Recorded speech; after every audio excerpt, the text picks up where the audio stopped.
In this video, I will show you how to download and install WinRAR on your laptop or your PC. WinRAR enables you to zip and unzip a file, and it gives it more protection.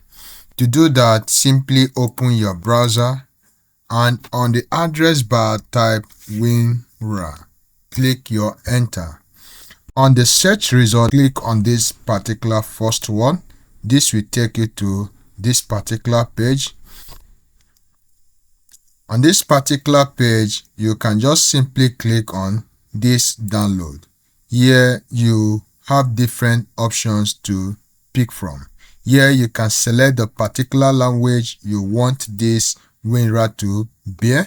You can also select the version you need, and from here you can select the OS that you are using.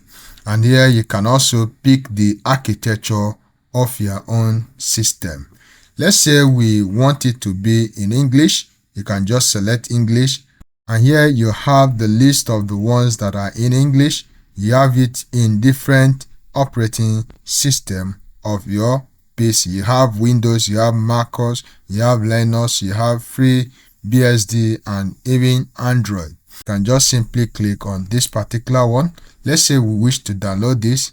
You'll be presented with this option on how you can go ahead to install it.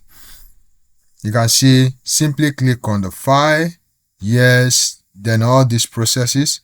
Once this is downloaded, you can just click on the file that we've downloaded, and let's go ahead to install it. You can see install. Then you can leave this as its setting. Click on OK. Then click on done. With this, you have simply installed WinRAR in your system. Let's go ahead and see how we can actually use this. Let's say you want to zip this file. You can just right click on it, then click on this WinRAR, then click on add to archive. And with this, you can just leave it at this default setting. Click OK. Now you can even set a password to the zipped file. Click on OK. And with this, you can see that this has actually been zipped for us. And to unzip it, you just right click on it. Then on the WinRAR area, you click extract here. With this, you can see, you just click on yes. This will be extracted for you. And so that's how you can actually use this. Of course, if you still come back here, you can either buy it or you go ahead and use the free trial version. Thank you. If you enjoyed this video, please don't forget to give it a like, subscribe to our channel,